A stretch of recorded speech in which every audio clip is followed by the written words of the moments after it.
Assalamualaikum warahmatullahi wabarakatuh. Bismillah, alhamdulillah, wassalatu wassalamu ala rasulillah Sayyidina wa maulana Muhammadin ibni Abdillah, la hawla wa la quwata illa billah, amma ba'du. Para pemirsa dimanapun Anda berada, kurban itu secara istilah atau secara makna itu berarti dekat. Artinya orang yang berkurban itu sesungguhnya ingin mendekatkan diri kepada Allah Subhanahu wa Ta'ala. Tetapi Allah mensyaratkan untuk bisa mendekat kepada Allah, seseorang itu harus dekat terlebih dahulu pada sesama makhluk. Irhamu man fil ardi yarhamukum man fis sama. Sayangi saudara-saudara kalian yang di bumi, maka engkau akan disayangi oleh zat yang di langit. Jadi untuk mendapatkan kasih sayang Allah dalam konteks kurban, maka kita harus menyayangi antar sesama manusia dulu. Karena itulah maka tidak bisa seseorang langsung dekat kepada Allah tanpa yang bersangkutan dekat dulu sama sesama manusia. Jadi pelihara dulu hubungan horizontal, baru Anda akan melanjutkan kepada hubungan vertikal.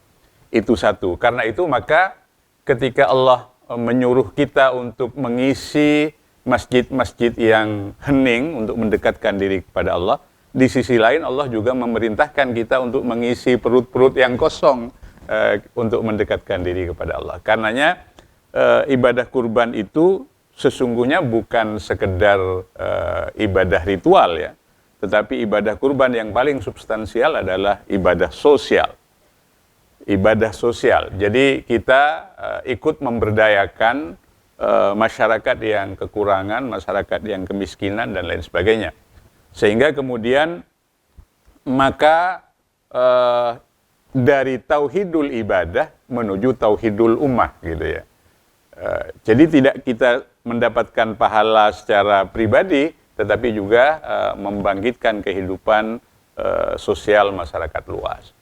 Nah, itu yang pertama. Karenanya maka di Quran itu dimulai dari orang-orang yang beriman untuk hal-hal yang seperti ini. Alladzina amanu wa hajaru wa jahadu fi sabilillah bi amwalihim wa anfusihim a'dhamu darajatan indallah wa ulaika humul faizun. Jadi orang-orang yang beriman, orang-orang yang bertransformasi, berhijrah itu bertransformasi, kemudian yang mujahadah, yang betul-betul sungguh untuk pembebasan kemanusiaan dari berbagai keterbelakangan di jalan Allah, tentu diniatkan untuk kebesaran Allah dan agama Allah. Bi amwalihim wa anfusihim, dengan harta dan jiwa mereka, bagi mereka a'dhamu darajatan indallah, pangkat yang tinggi, derajat yang tinggi di sisi Allah, dan itulah yang termasuk orang-orang yang menang. Jadi kenapa diawali alladzina amanu, orang-orang beriman dulu untuk bisa melakukan yang seperti itu? Karena orang-orang yang beriman ini adalah orang-orang pilihan. Innamal mu'minuna alladzina amanu billahi wa rasulih thumma lam yartabu wa jahadu bi amwalihim wa anfusihim fi sabilillah ulaika humus shadiqun. Ulaika humus shadiqun. Jadi orang-orang yang beriman itu adalah mereka yang yakin sepenuhnya kepada Allah dan Rasulnya, lalu mereka tidak ragu lagi untuk menginfakkan hartanya di jalan Allah gitu ya, untuk berjihad di jalan Allah. Mujahadah ini diartikan bersungguh-sungguh mendekatkan diri kepada Allah dengan harta dan jiwa mereka, dan itulah yang termasuk orang-orang yang betul-betul beriman, kata Allah. Alladzina amanu. Nah, keberimanan ini biasanya diukur atau diindikatori oleh 4 hal sesuai dengan katanya itu, iman. I-nya itu adalah istiqomah gitu ya. Istiqomah dalam ketaatan kepada Allah, istiqomah dalam menghindari larangan Allah, dan istiqomah dalam menjalani liku kehidupan, dinamika kehidupan. Kemudian mutmainnah yang kedua itu. Mutmainnah itu adalah sikap yang tenang, sikap yang damai, sikap yang acek gitu ya. Tidak emosional, tidak labil dan lain sebagainya menghadapi apapun, termasuk menghadapi berbagai persoalan kehidupan yang dia hadapi. Nah, baru setelah mutmainnah itu ada namanya amanah dari iman itu. I-M-A, amanah. dia paham betul bahwa segala sesuatu yang ada pada dirinya, termasuk jiwanya gitu ya, adalah titipan dari Allah Subhanahu wa taala.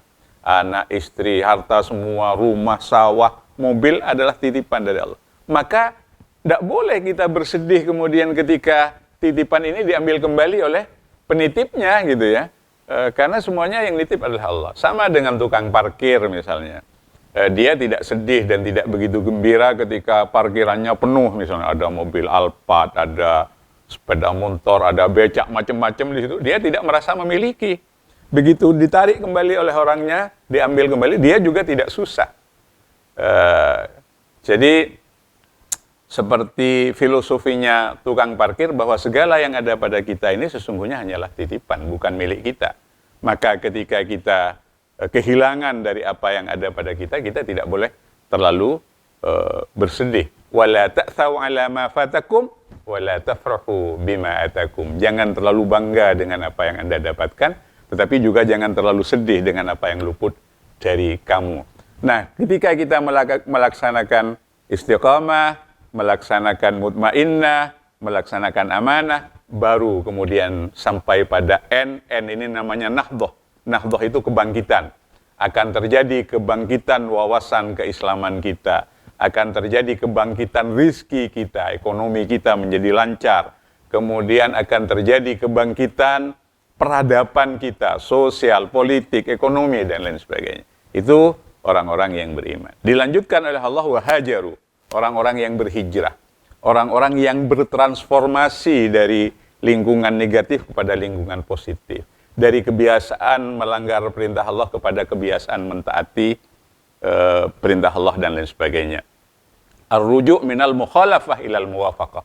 Kembalinya seseorang dari kebiasaan melakukan perbuatan yang ingkar kepada Allah kepada ketaatan kepada Allah Subhanahu wa taala. Maka dari orang-orang inilah yang kemudian akan dicapai kehidupan yang sejahtera, kehidupan yang damai, kehidupan yang bangkit. Jadi peradabannya akan menjadi bangkit, dia tidak tertinggal lagi dari yang lain. Nah, yang terakhir setelah wahajaru, wajahadu adalah orang-orang yang betul-betul bermujahadah, mendekatkan diri kepada Allah Subhanahu wa taala dengan cara yang standar gitu ya. Innal ladzina jahadu fina lanahdiyannahum subulana. Jadi siapapun sesungguhnya Allah akan membuka pintu bagi orang yang betul-betul ingin mendekatinya. Jangan hanya kita sekali berdoa kemudian belum tercapai terus berhenti misalnya. Tidak boleh begitu. Dia harus terus bersemangat mencapai keridhaan Allah. Hari ini doa kita belum didengar, besok akan didengar. Kalau besok tidak dengar, lusa terus selamanya. Maka orang berkata, man qara'al baba lajja wa lajja. Barang siapa yang berkali-kali mengetuk pintu, pada akhirnya akan dibukakan juga. Ulaika humul faizun. Merekalah yang termasuk orang-orang yang betul-betul mendapatkan kemenangan, baik di dunia maupun di akhirat. Saya kira ini sekelumit yang bisa saya sampaikan, kurang lebihnya mohon maaf. Akhirul kalam, wallahul muwaffiq ila aqwamit thoriq. Wassalamualaikum warahmatullahi wabarakatuh.